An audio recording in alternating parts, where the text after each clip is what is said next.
Bonjour, vous regardez Tesla Geek. Aujourd'hui, une vidéo présentation d'accessoires. Alors je sais que ce type de vidéo ne plaît pas à tout le monde, mais je sais aussi que ce type de vidéo plaît à des gens qui veulent découvrir de nouveaux produits, se faire une idée, les voir de plus près et non pas uniquement sur des pages de catalogue en ligne et de boutiques, et d'avoir aussi mon avis sur le produit. Et présenter ce type de produit me permet de vous donner un panel de différentes boutiques pour vous permettre de faire votre shopping, parce que j'ai remarqué qu'au gré des périodes et des différentes promotions, le produit le moins cher ne se trouve pas toujours sur la même boutique, et donc avoir connaissance de plusieurs boutiques, ça vous permet d'élargir votre panel de shopping et de pouvoir débusquer les meilleures offres. De mon côté, ça me permet aussi de faire plaisir à des abonnés fidèles de la chaîne, puisque quand je n'installe pas les produits sur mon véhicule, je leur installe sur les leurs. Et ça me fait plaisir de leur faire plaisir, alors pourquoi s'en priver? J'avais pris l'habitude de refuser le démarchage par des boutiques que je ne connaissais pas, mais courant décembre, dans l'espace de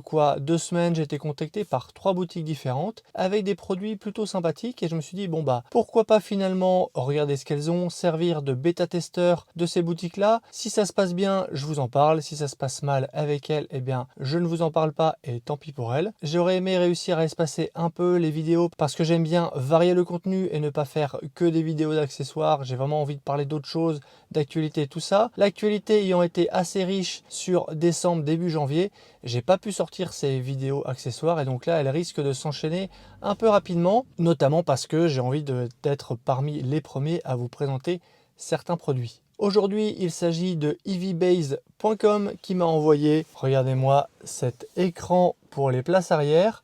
J'en avais déjà vu, mais ils étaient un peu disgracieux avec l'écran qui ressortait, c'était pas très bien intégré. Et quand j'ai vu celui-là qui vraiment respecte la forme de la console centrale et qui, je trouve, est particulièrement bien intégré et fait vraiment penser à celui des modèles S et modèle X Refresh, je me suis dit, eh bien, pourquoi pas regarder ça de plus près. Je suis quand même assez curieux de voir ce que ça peut faire. J'ai un avis, peut-être, on va dire, sur le papier, un a priori, voilà, je me pose quelques questions. Eh bien, c'est l'occasion pour moi de l'installer sur ma voiture et de regarder à l'utilisation ce que ça donne en termes d'utilisation vidéo, mais aussi en termes de contrôle de tout ce qui est climatisation et des autres fonctionnalités qui viennent enrichir cet écran, puisqu'en fait, il ne s'agit pas que juste d'un écran, c'est un écran avec un processeur, avec de la RAM, on peut y voir des vidéos, on peut y brancher, je pense, une clé USB pour lire directement des vidéos. Voilà, ça peut contrôler la clim, je pense qu'il y a plusieurs cas d'usage, et donc j'ai envie de voir un peu ça de plus près pour voir si c'est vraiment utile ou complètement inutile. Après, comme beaucoup d'autres accessoires, ils sont parfaitement inutiles et du coup complètement indispensables. En tout cas, on verra ça dans cette vidéo. Merci à evbase de me l'avoir envoyé, et bien sûr, il y aura un code promo de, je crois, 10% pour tout leur catalogue sur la boutique. Au menu de cette vidéo, il y aura d'abord un déballage avec une présentation du produit. Ensuite, on ira l'installer. A priori, c'est très facile et donc on va vérifier si c'est bien le cas. Et ensuite, vous aurez bien une utilisation du produit et mon avis sur celui-ci. Allez, on se retrouve juste après le jingle.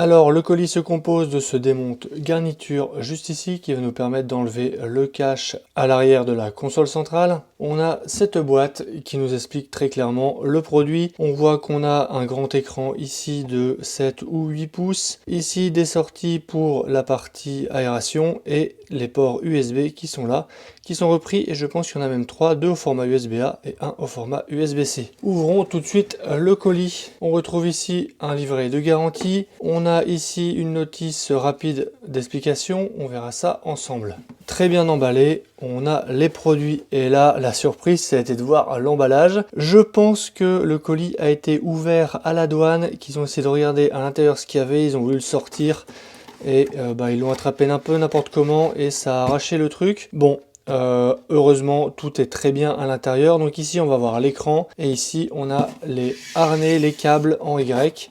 On en a deux, on en a un pour les modèles 3, modèle Y à partir je crois d'à peu près fin 2020, début 2021, et un autre pour les modèles 3 plus anciennes. Donc ici on a voilà 20 un port 20 pins. Ici, on doit être sur un port, je crois, 24 ou 26 pins. Donc moi, je sais que sur ma Model 3 2021, c'est celui-ci que je vais mettre avec la partie très large là et là. Donc ça, c'est le câble en Y. Et ces câbles-là vont remonter jusqu'à l'écran. Vous le verrez pendant la phase d'installation. Et ensuite, on a cette partie-là où là, on va avoir eh bien, l'écran en lui-même. Il est emballé, protégé ici, on va le sortir tout de suite pour vous montrer ça. Donc il a une finition plastique dans un noir mat, très joli.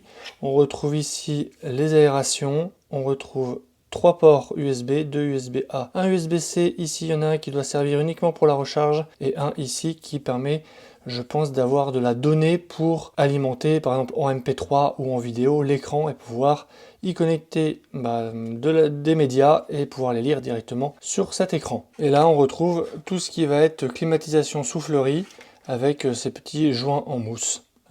Voilà, ça m'a l'air très bien fini, très simple d'utilisation. On va pouvoir le confirmer juste après. Voilà, en tout cas, je trouve que c'est assez joli. C'est bien fini. Je ne sais pas si ce sera exactement le même noir ici plastique que dans la voiture. En tout cas, c'est plutôt pas mal. Ce que je remarque, c'est qu'ici, il n'y a pas de quoi régler la diffusion de l'air. Donc, on ne pourra pas l'envoyer plus en haut, plus en bas. Ça a l'air d'être fixe. Il n'y a pas a priori, pas de réglage. Voilà, je vous propose de passer tout de suite à l'installation. Alors, comment se passe l'installation? Eh bien, tout va se passer ici à l'arrière du véhicule, puisque l'écran va prendre ici cette place-là. On va devoir enlever du coup tout ce bloc-là. On va devoir aussi déclipser le cache qui se trouve juste là. Alors, vous ne voyez pas très bien parce qu'il fait un peu sombre. Mais voilà, c'est le même cache qu'il faut déclipser pour installer les Sexy Buttons. On a accès à un câblage. On va y mettre un câble en Y qui va venir récupérer finalement le faisceau de la voiture. C'est le même faisceau que pour brancher une prise OBD. Et ensuite, on va venir enlever cette partie-là pour la remplacer par celle de l'écran. Ici, vous voyez qu'on a de quoi régler le flux d'air de haut en bas et de gauche à droite pour les deux côtés. Et donc, cette fonctionnalité-là n'est pas reprise sur l'écran, donc on va perdre la partie orientable.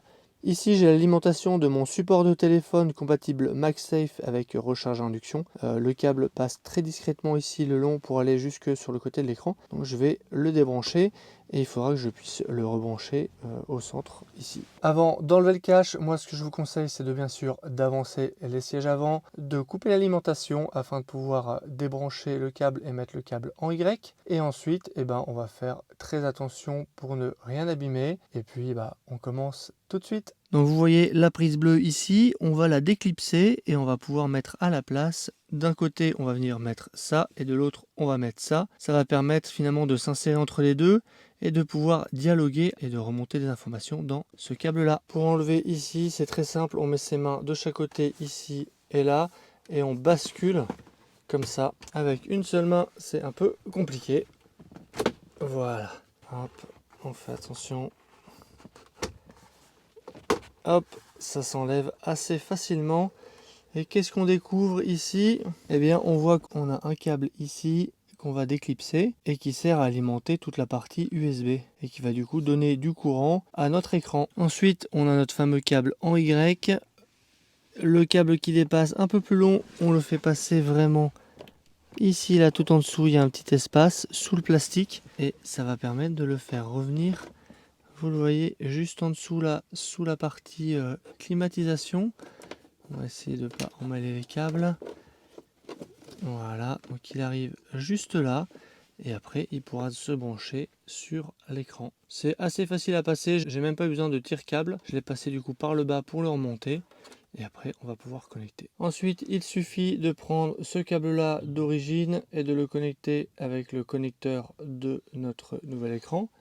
Et le câble qui vient du câble en Y qu'on vient de faire monter, eh bien, on va le brancher ici au niveau de l'écran. Et ensuite, il faudra les ajuster un petit peu et venir reclipser cet écran. Voilà, c'est fait. On ne peut pas se tromper de sens. Il y a des détrompeurs. C'est très facile. Et voilà, c'est en place, c'est installé. Je peux maintenant enlever délicatement la protection de l'écran. Voilà. Alors, il y a un petit effet miroir. En tout cas, le coloris ici, la finition plastique est très jolie. C'est vraiment bien dans le même plan que la coudoir. On a un bel écran bien droit, bien comme il faut. On a la partie ventilation ici, qui est du coup, je pense, à peu près 2 fois plus petite que celle d'origine. Et puis on a nos ports USB qui sont là. Alors là, l'écran est éteint, je pense, parce qu'il n'y a personne sur la partie siège conducteur. Mais on va régler ça tout de suite.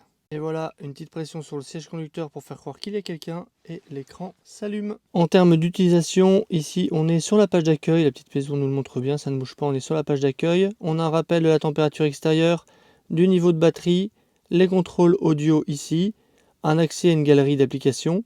Ensuite, on a 3 boutons ici qui permettent de naviguer entre ici la climatisation, l'alerte ici pour les ceintures qui ne sont pas bouclées, les réglages de siège chauffant pour la banquette arrière. On peut revenir du coup ici sur la partie clim. On va avoir là les réglages de température.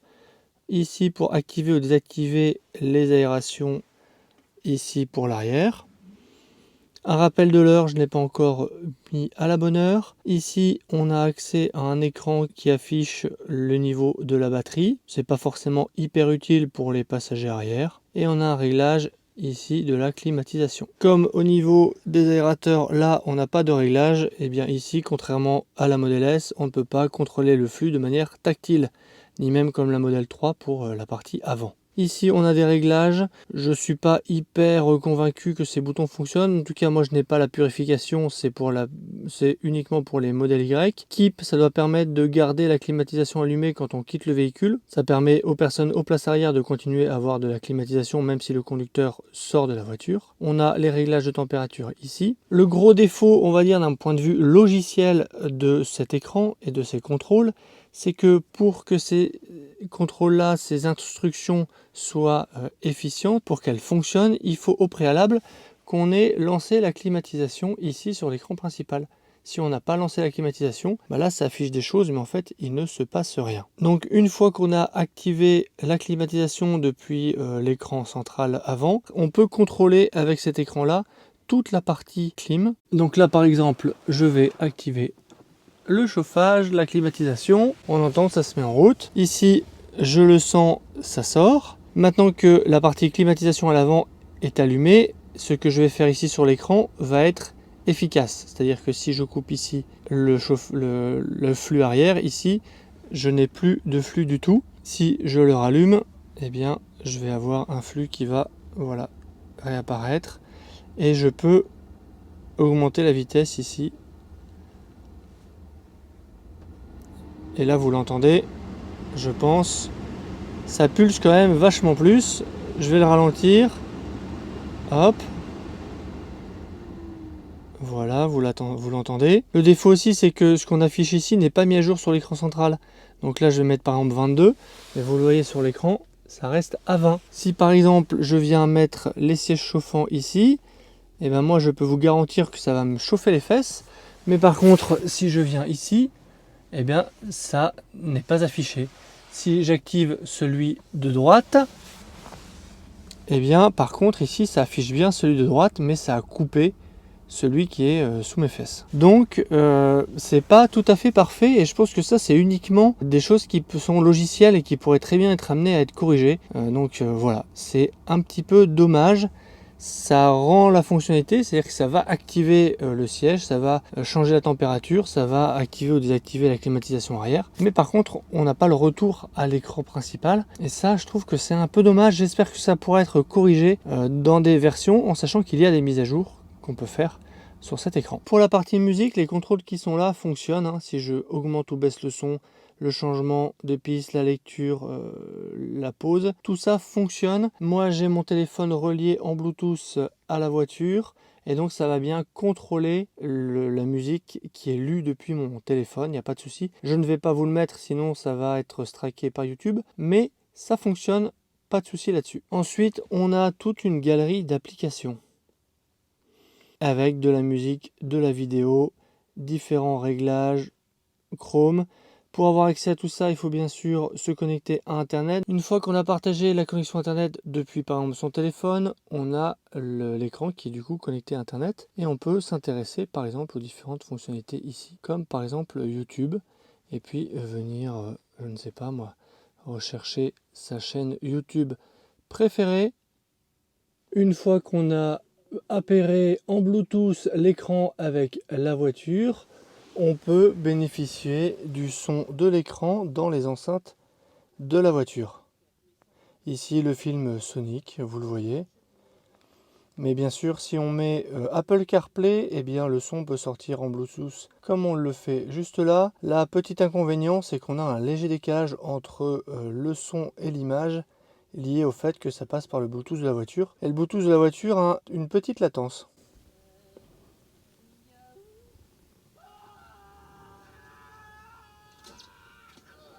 Vous le voyez, la qualité de l'image est plutôt bonne. Bon, moi avec la caméra ça rend peut-être un peu moins bien, mais en vrai c'est plutôt pas mal.